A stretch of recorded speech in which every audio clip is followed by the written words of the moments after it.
மயக்க மருந்துகளை கொண்டு தூவி விட்டு நகைகளை இப்போ பறிக்கின்றார்கள். அத்தோட என்ன நடக்கின்றன்னு சொன்னால், ஒரிஜினல் கோட்டை எடுப்பதற்காண்டி பழைய டூப்ளிகேட் நகையை கொண்டு போட்டுட்டு கழுத்தில் இருந்து தூக்குகின்றார்கள். வணக்கம் எல்லாருக்கும், எல்லா உறவுகளுக்கும் வணக்கம். எல்லோரும் நன்றாக இருக்க வேண்டும் என்று இறைவனை வேண்டிக் கொண்டு இன்றைக்கு மொன்றியல் நடந்த ஒரு சம்பவம். இந்த சம்பவம் எங்கே நடந்துக்கின்றா கோட்வெட்டில் இருந்து நடந்திருக்கின்றது. அதுவும் என்னென்னு சொன்னால், ஒரு 3 வருஷம் குடியேறின ஒரு ஹிந்திக்கார ஒரு அம்மாவுக்கு தான் இது நடந்திருக்கின்றது. என்ன நடந்திருக்கின்றா, அவளுடைய காப்பை என்ன செய்திருக்கிறா, 4 காப்பையும் 3 பேர் சேர்ந்து காருக்குள்ளே தள்ளி அந்த காப்பை அப்படியே கலத்தி எடுத்து இருக்கிறார்கள். அதில் அவர்களுடைய மகன் சொல்லுகின்றார் என்னன்னு சொன்னால், இது என்னுடைய அம்மாவுக்கு வேண்டிய அம்மா இந்த காப்பை கொடுத்தவர். அந்த காப்பியை அவள் போட்டுக்கொண்டே திரிஞ்சவா. ஆனால் அவள் எங்கே போனான்னு சொன்னால், அவள் ஹோட்வெட்டில் நல்ல இப்போ சமத்துவங்கினுடைய ஃப்ரெஷ்ஷாக ஏர் வாங்கணுமென்றதுக்காண்டி நடந்து போய்க்கிறா. நடக்கணும் என்பதற்காக நடந்து போய்க்கிறா. காலை பின்னேறம் என்று சொல்லி நடக்கிறவா. அதன் காரணமாக அவள் நடக்க போய்க்கிறா. அந்த நேரத்தில் கோட்வெட்டு பஸ் ஸ்டாண்டில் வச்சு என்ன செய்திருக்கிறார்கள் என்று சொன்னால், 3 பேர் வந்திருக்கின்றார்கள். 2 பேர் காருக்குள்ளே இருந்திருக்கிறார்கள். அதுவும் வெள்ளக்காரர்.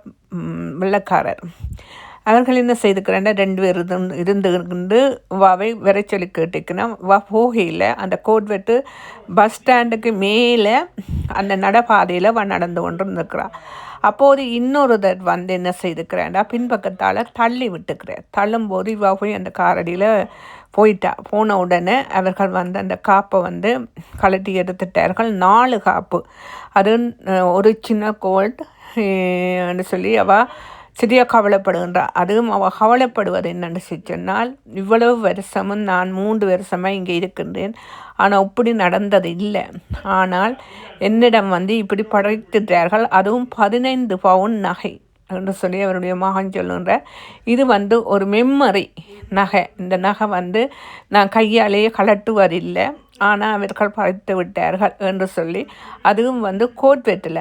இப்போ தமிழாக்கள் நிறைய பேர் நீங்கள் கோயிலுக்கு போகிறீங்கள், அந்த இடத்தால் பஸ் இறங்கி அதாலையெல்லாம் போகிறீங்கள், கவனமாக இருங்கோ. அதே இடத்துல தான் இந்த பெண்மணிக்கு நடந்திருக்கின்றது.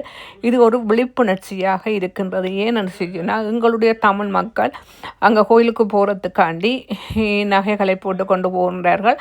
அவதானமாக போட்டு கொண்டு போகுங்கள். ஏனென்று சொன்னால், இதே பிரச்சனை நடந்தது என்னென்னு சொன்னால், ஒரு உணவகத்துக்குள்ள வேலை செய்து கொண்டிருந்த ஒரு பெண்மணி.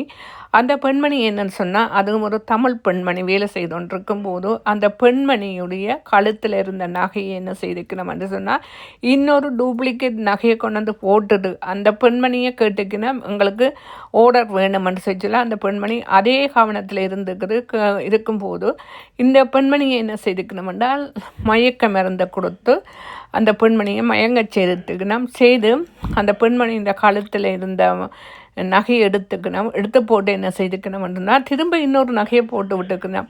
ஒரு ரோட் கோட் நகையை போட்டு இருக்கணும். அந்த பெண்மணி ஒளிம்பி பார்த்த உடனே அது அவர்கள் இல்லை, ஆனால் அது தன்னுடைய நகை என்று தான் எடுத்துக்கொண்டிருந்தது. ஆனால் பேர்ந்து தான் அந்த பெண்மணிக்கு தெரிஞ்சுக்குது என்னன்னு சொன்னால், அந்த நகை டூப்ளிகேட் நகை என்று. இதே கணக்குத்தான் பார்க்கல. இப்போ கொஞ்ச நாளைக்கு முதல்னா ஒரு 6-7 வருஷத்துக்கு முதல் ஒரு வயசு போனம்மா, ஒரு 70 வயசுக்கிட்ட வரும் அந்த அம்மா என்ன செய்திருக்கிறான், அங்கே பாக்குக்கு காற்று வாங்க போய்க்கிறா. அங்கேயே நடந்துக்க அவள் தாலி கொடி போட்டு கொண்டு போய்க்கிறா. அவள் போட்டு கொண்டு போனவா அதை ரோட்டில் காரில் அந்த அம்மாவுடைய தாலி கொடியை இழுத்து கொண்டே இழுத்து கொண்டு அந்த அம்மாவும் விடையில் அந்த தாலி கொடியை அதை இழுத்து கொண்டே போ அந்த அம்மா கையே விடையில. ஆனால் அந்த அம்மாவுக்கு சரியான அடி, அந்த நிலத்திலெல்லாம் பயங்கர அடி. அந்த அம்மா கடைசியாக அந்த தாலி கொடியை விட்டுட்டா.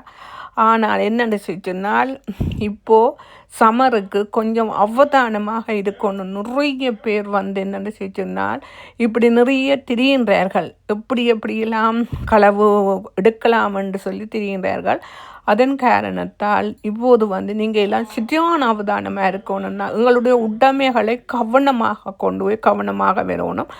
ஏனென்று சொன்னால் இப்படி நகைகளை வெளியில் போட்டு காட்டாதீர்கள். அதுக்கு வந்து ஒரு கவர் கணக்கு எனும் புல்லுவர் போட்டு கொண்டு போகலாம், ஜெக்கெட் போட்டு கொண்டு போகலாம். காட்டாமல் அவர்கள் இந்த கண்ணில் காட்டாமல் நகைகளை போட்டு கொண்டு போகிறது நல்லது. என்னென்னு சொன்னால் இது கூடுதலாக வந்து இங்கே சமர் துவங்கிட்டுது. சமருக்கு வந்து அவர்களுக்கு வந்து ஏனடா போட்டு இருக்கிறது தெரியும். இப்போ விண்டருக்கு தெரியாது, என்னோட ஜெக்கெட்டுகள் போடுறபடியே தெரியாது. ஆனால் சமருக்கு எல்லோருக்கும் தெரியும் நாங்கள் என்னென்ன போட்டிருக்கிறோம்ன்றதை அவதானமாக இருங்கள். இந்த வீடியோ உங்களுக்கு பிடிச்சா லைக் பண்ணுங்கள், ஷேர் பண்ணுங்கள், கமெண்ட் பண்ணுங்கள், சப்ஸ்கிரைப் பண்ணுங்கள். நன்றி, வணக்கம்.